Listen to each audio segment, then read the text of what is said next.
Yang pertama cerita dari Mas Fahrizal Ahmad. Jadi Wak, ceritanya ini adalah tentang pengalaman horor Mas Fahrizal ini yang biasanya dipanggil Ari pada saat dia ini mendaki sebuah gunung, Wak. Nah, kejadian ini terjadi pada tahun 2012 di mana Mas Ari beserta teman-teman seorganisasinya sewaktu SMA berencana untuk mendaki Gunung Sinabung, Wak, di Kabupaten Tanah Karo, Provinsi Sumatera Utara. Nah, pada saat itu Wak, Mas Ari ini lagi masa ujian akhir semester gitu di kampus dia. Tapi Mas Ari tetap berniat nih untuk mendaki ikut sama kawan-kawannya. Karena memang Mas Ari udah cukup lama lah gitu nggak mendaki gunung. Terakhir kali dia daki gunung tahun 2009. Dan pendakian ini adalah pendakian kedua Mas Ari, Wak, ke Gunung Sinabung. Nah, singkat ceritanya mereka semua udah sepakat lah kan untuk mendaki di hari Sabtu. Mereka ada 10 orang, Wak. Pertama Mas Ari, teman seangkatan Mas Ari yaitu Izmi, Hafiz, Leo, Fai, senior Mas Ari Kak Rian, Kak Gus, junior Mas Ari Ucok, Alfi, dan Christian. Udah 10 nih mereka berencana untuk naik Gunung Sinabung ya. Nah, rencananya hari itu mereka pergi hari Sabtu dari Medan jam 5 sore. Tetapi karena Mas Ari dan Izmi temannya itu menyusul, Wak, jadi dia ini pergi terakhir. Kan masih ujian kan? Jadi nggak sama rombongan 8 yang lain lah gitu. Sementara 8 teman yang lainnya itu pergi sesuai rencana, Wak. Nah, dari Medan, Wak, menuju ke Kabupaten Tanah Karo itu sekitar kurang lebih 2 jam perjalanan lah gitu.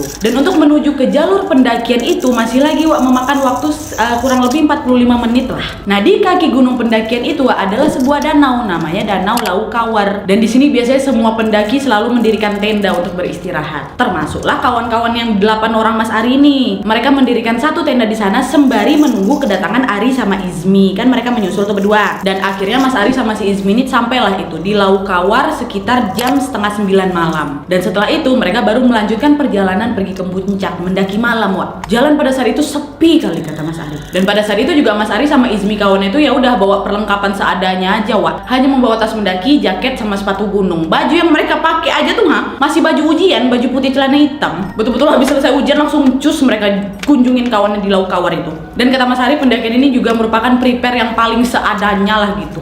Dah nih kan, melanjutkanlah mereka perjalanan itu. Nah, jam 11 malamnya, Wak, barulah mereka mulai mendaki. Pendakiannya pada saat itu dipimpin oleh seniornya Mas Ari yang bernama Kak Gus. Sebelum berangkat mereka berdoa bersama-sama dulu kan. Dah barulah itu berjalan. Sampailah akhirnya mereka sampai di shelter 1, Wak. Mereka istirahat bentar. Nah, di sini, Wak, mereka mulai menggunakan formasi berjalan beriringan. Nomor 1 seniornya Kak Gus yang berjalan paling depan. Ini kalian ingat ya urutannya ya. Nomor 2 si Ucok, nomor 3 Hafiz, nomor 4 Izmi, nomor 5 Rian, nomor 6 Alfi, nomor 7 Fai, nomor 8 Christian, Ari nomor 9, dan yang terakhir Leo, Wak. Urutan ke-10. Dan 10 orang nih jalan beriringan lagi tek.